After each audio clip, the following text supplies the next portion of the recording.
ริมฟ้าเขตสวง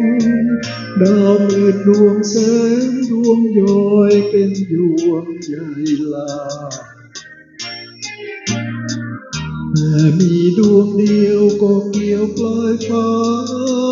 เป็นขวัญจิตขวัญตาขวัญชีวาแห่งชาวเรือ ดาวดวงนั้นสดใสโรดเรืองวิไลณปลายใจโลกนี้เหมือนดวงประทีปส่องชีวิตชาวเรือ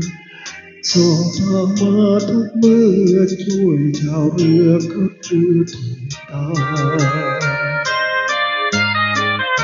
ผมคือกัปตันเรือเร่ล่องทะเลเร่ชีวิตมายามวานให้คนร่วมคิดเคียงคู่ให้คนร่วมรู้เคียงข้างวันเพลงเดินลงทา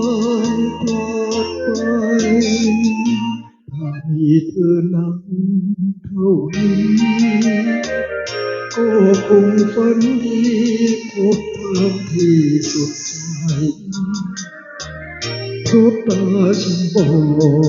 ดคราวพลาดรักแรกไปเฝ้าคอยเมื่อไรจะมีเธอได้ไปร่วมทาง